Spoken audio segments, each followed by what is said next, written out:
Tonight, I'll share what happened to Major General Samantha Hayes. Samantha Hayes had earned 2 stars on her uniform, but it only took one word from her father to drag her back to nothing. She never imagined a simple wedding toast could be more devastating than any battlefield. I don't think I've ever heard anyone sound so honest and so afraid as Samantha did when she told me about that night. This wasn't a young woman trying to find her way. This was a general in the United States Marine Corps, 54 years old, standing in a rented hall in Fredericksburg, Virginia, holding a paper cup of burnt coffee. She told me her father, Hal, was getting married again, and in front of 100 people, neighbors, cousins, church friends, he pointed straight at her and said, "She's nothing but a bastard." You could feel the air leave the room, Samantha said. The forks stopped scraping, and the music, some old Conway Twitty, just kept spinning alone. Aunt June, the one person who'd always been kind to her, gasped. Hal leaned into the silence, puffed out his chest, and draped an arm around Ashley, the 26-year-old daughter of his new wife, Denise. "This is my real daughter," he declared. "This is the one who carries my name right." Samantha, a woman of deep discipline earned over decades of service, didn't argue. She didn't yell. She just set her coffee down and walked outside into the parking lot. The sun was going down, and the cicadas were buzzing louder than the insult. She leaned against her dull gray Chevy Malibu, breathing in the smell of cut grass and cigarette smoke. Inside, the laughter picked up again. The moment of cruelty quickly absorbed back into the celebration. She knew Ashley, the stepsister her father was holding up as his pride. Ashley was a lance corporal at Quantico. What her father and the party guests didn't know was that Ashley's name had recently crossed Samantha's desk on a report about falsified travel receipts. That knowledge was a private, unneeded shield against the current humiliation. Samantha wasn't just a Marine. She was a woman who had buried friends at Arlington, who had stood watch through sandstorms, and who had written letters to mothers when their sons didn't come home. Yet, in that cheap hall, her father tried to reduce every ounce of that earned dignity to the circumstances of her birth. The quiet, she told me, was the worst part. The way people's eyes avoided hers. That silence was heavier than the insult itself. She thought about leaving, driving back down I-95 to Stafford and putting the night behind her. She thought about the blue dress uniform in her trunk, the one with the polished shoes and the 2 silver stars she'd earned the slow way, year after year.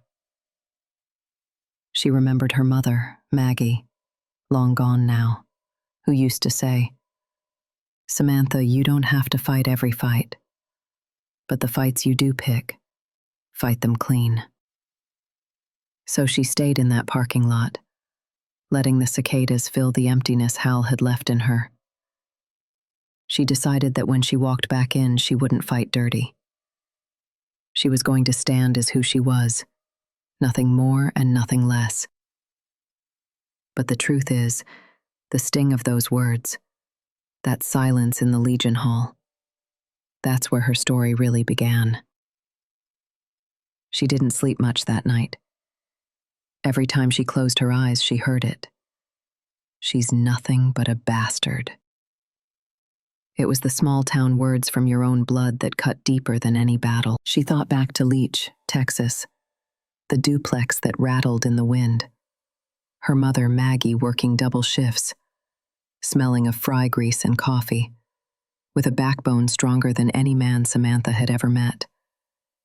Her father was never steady, sometimes disappearing for weeks. She learned early, if you wanted something, you earned it yourself.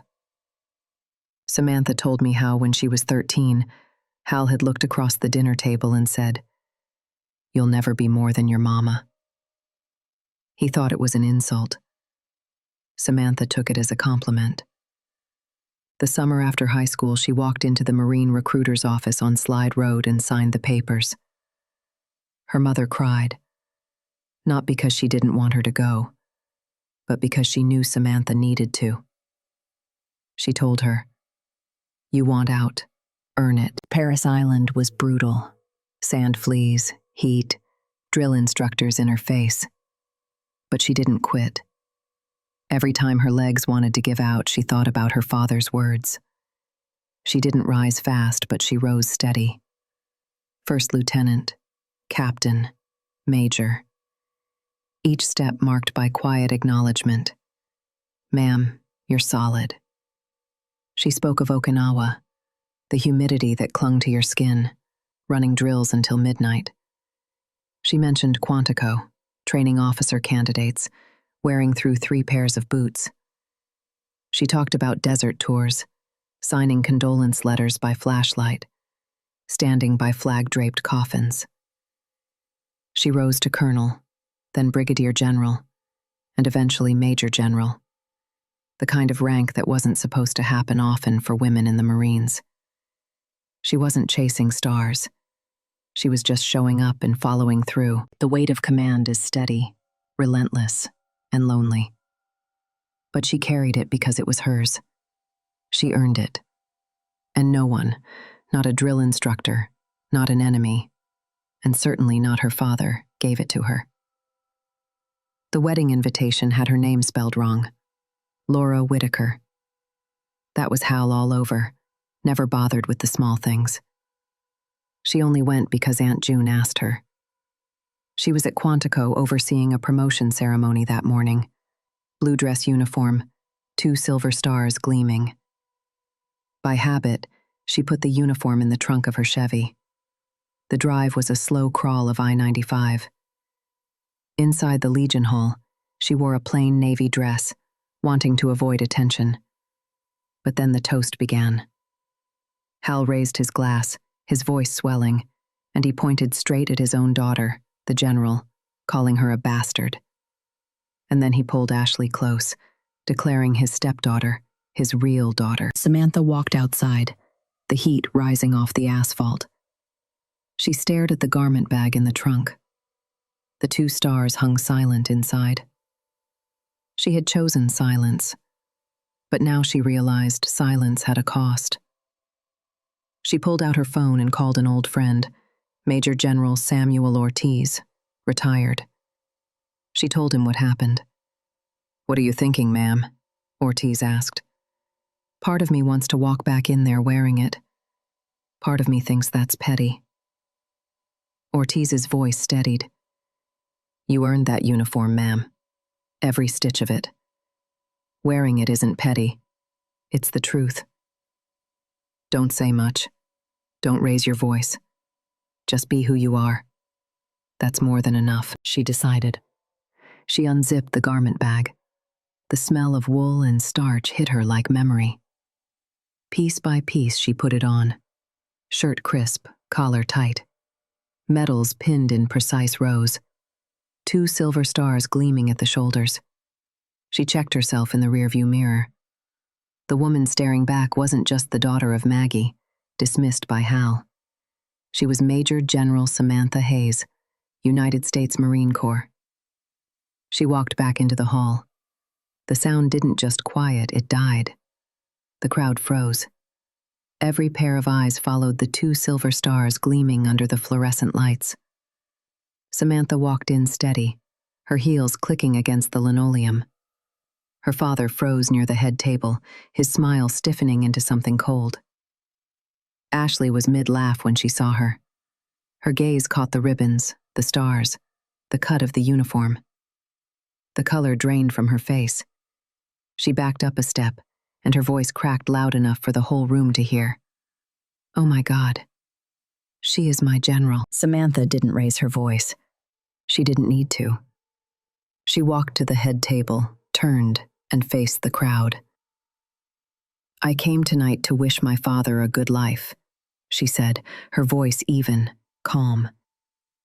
"I didn't come for speeches, and I didn't come for insults. I am who I am, and I worked for it." She turned slightly toward Ashley. Ashley will handle any marine business at the office. Not here. She raised her glass of water too, making things right when we can. She took a slow sip and waited. It was Aunt June who broke the silence, starting to clap. One by one, others joined. Vietnam vets in the back straightened in their chairs and saluted sharp and proud. The truth was standing plain in front of everyone, and there was no walking it back. She didn't linger. She walked out as the applause swelled. Later, she sat in her car. Ashley eventually came out, her voice small. "I didn't know," she stammered. "You don't have to know everything yet," Samantha said evenly. "But you do need to be honest. We'll talk at Quantico. Bring your receipts. Bring the truth." Samantha went back to work the next day. A few months later, at a change of command ceremony, he showed up. Her father. He stood in line, alone, waiting his turn like any other guest. When he reached her, he didn't joke or smirk. He stuck out his hand and said, loud enough for those around to hear, "My daughter, General Samantha Hayes. Not bastard, not nothing, my daughter." The words were plain, almost awkward, but they were real, and they settled somewhere deep. It was a small, steady correction spoken in public, and that was enough.